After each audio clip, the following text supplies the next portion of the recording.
In this video, I'm going to be talking about how to replace the ignition switch on the Volvo cars, P80 cars mainly. The ignition switch is on the left side of the steering column.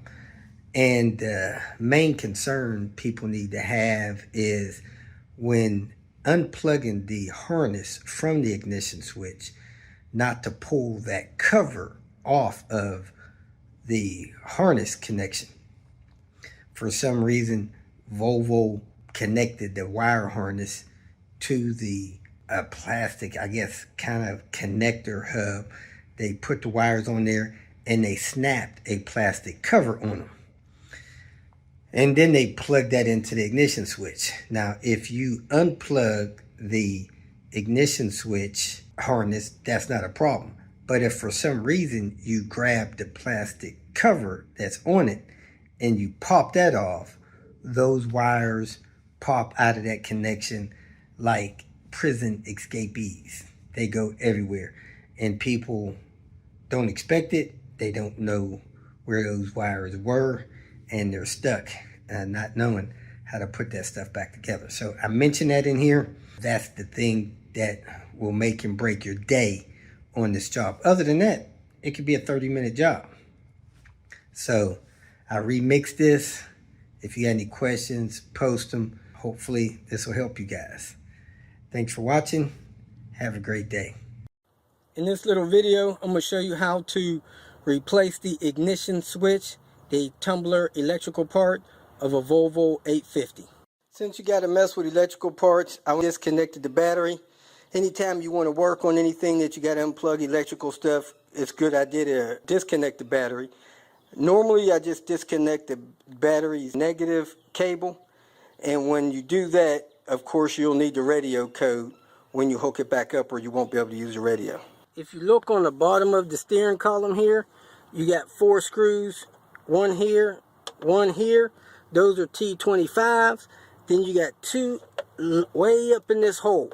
These are T15s, so you're going to have to get a long screwdriver to reach up there and take those T15s out. So I'm going to go ahead and take those 4 screws out real quick. Okay, I got those 4 screws out. When you put those back in, don't tighten them too tight or you'll break the plastic. Once you have those screws out, you come up here. You want to turn your steering wheel straight. It's easier. And you want to lift off this part of the steering column collar. As you can see, it has a little groove in it that slides into the bottom piece, and they kind of lock together so that it sits flush. Then you want to release the steering wheel lock and pull this bottom one off, but on the other side you'll have to work it over that little lock there. So let me go ahead and remove that bottom collar. I worked the bottom collar off. The steering wheel goes in and out, and it goes up and down. So when you release the latch, pull it out and push it up, help you get this bottom collar off. All right, once you got the bottom collar off, here I got the whole thing off so you can see it. This is a cover that covers the harness part of the ignition switch, and there's a wire harness that comes in through the back of there. You want to be extra careful you do not pop this cover off. You want to pull the cover off with the harness on it. See, that's a little tab of this plastic cover, and you want to massage that out like that so that this cover stays on the harness, because this cover is actually holding all of those wires and pins into the receiver side of the switch. That's the female side, that's the male side. Now you can unscrew that screw and that screw and get the actual switch off. But again, be extra careful. You do not pop this outer plastic sleeve off, because if you do, all of your pins will probably come out and then you'll have a mess on your hand. Now, I do have a video showing you which wire goes in which holes in case that does happen to you, but try not to let that happen to you. Take out that screw and take out that screw.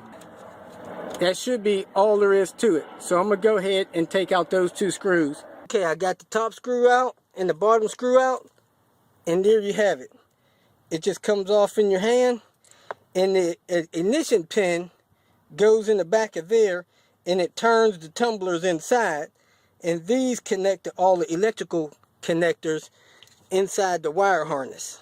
As you can see there, that's the part that turns with the key. So all you have to do to install it is reverse the removal procedures, and it's just that quick and easy. The only thing I needed was a flat tip screwdriver, a T15, and a T25.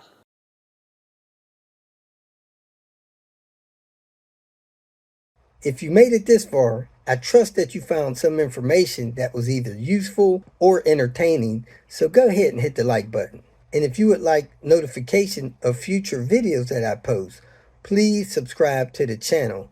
I appreciate your support. You can follow me on other social media apps by looking for @RobertDIY. Some form of that should bring up the other channels that I have on places like Twitter, Facebook, Instagram, and so forth. If for some reason you need some more personal help, go to my website at robertdiy.com and use the phone number that I have posted there to send me a text message, or you can email me. If you have questions or comments, please make a comment below. And if you'd like to make some kind of financial contribution to what I got going on here, go to my channel and hit the more link at the end of the introduction statement, and it'll show you different ways that you can support me financially. Again, thanks for watching. I hope you have a great day.